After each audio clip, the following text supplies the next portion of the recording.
kabisa R&IT iterambere fandi turakwakiriye cyane muri studio. Murakoze cyane.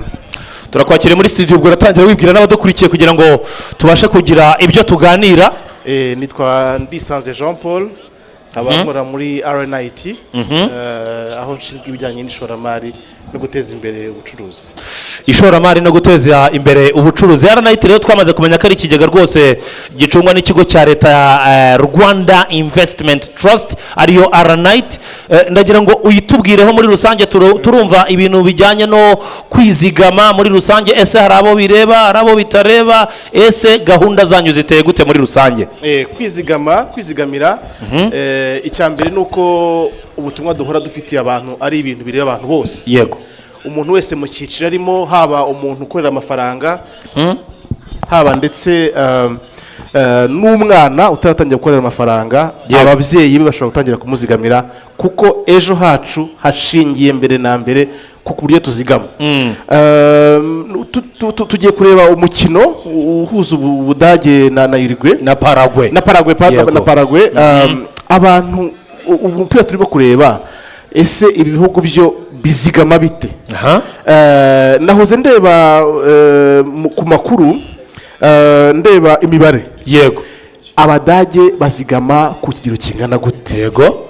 Iyo urebye Ubudage icyo bita gross national saving rate, ikigero abantu bazigama ku rwego rw'igihugu, yego, Abadage bari kuri 26.9% by'umusaruro mu gihugu. Ni ukuvuga ngo urebye umusaruro mu gihugu cy'Ubudage, ubwizigame bw'Abadage ni icyo kigereranyo 26 n'ibice 9 biri hejuru cyane, birazamuka cyane.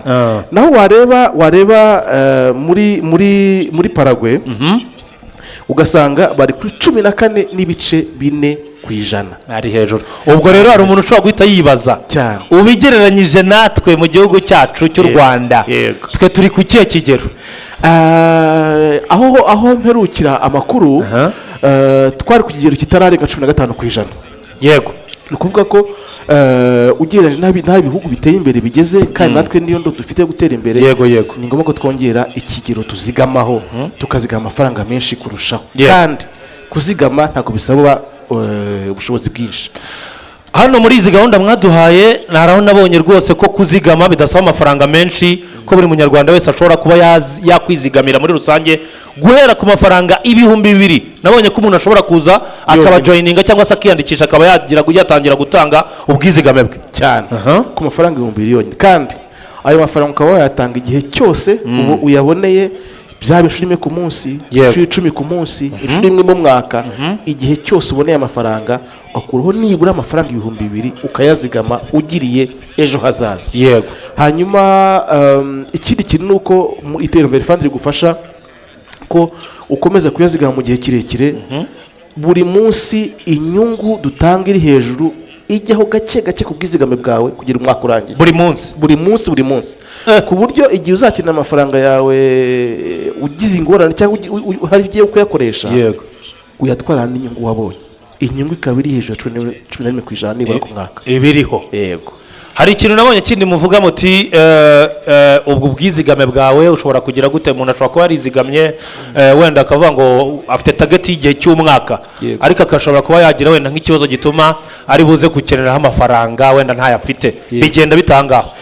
Iyo uyakeneye urayasaba, twakira ubusabe bw'amafaranga ku wa 4, hanyuma amafaranga ukayabona bitarenze ku wa 2 w'icyumweru gikurikiyeho. Yego.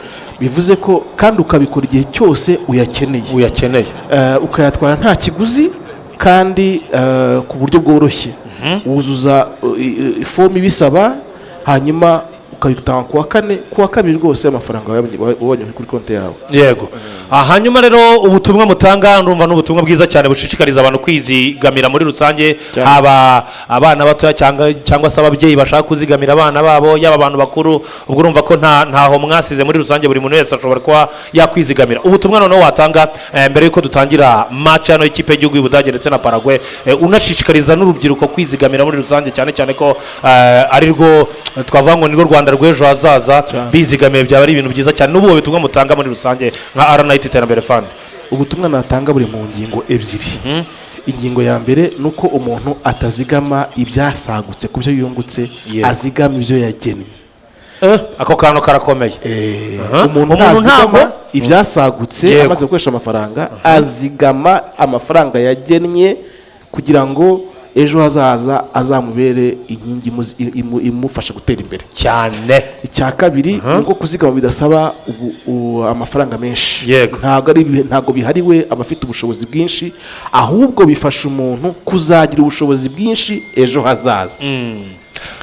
nubwo butumwa numva twabwira abantu. ariko ikindi cya gatatu nta kwibagirwa mbere yo gusoza, ni uko kuzigama atari iby'ejo, ni ibya nonaha. ni ibya nonaha ngaha. ndumva abantu bakanda akanyenyeri 589 urwego, bakiyandikisha mu iterambere fund, hanyuma bakongera bagakanda akanyenyeri 589 urwego, bagatangira kwizigamira uyu munsi. amafaranga make mbona uyu munsi iyo ngene nyazigama agenda agwira, nanjye nkazaba nk'ibi bihugu ndetse nkazabisumba, tubona bizigama ku kigero cyo hejuru cyane.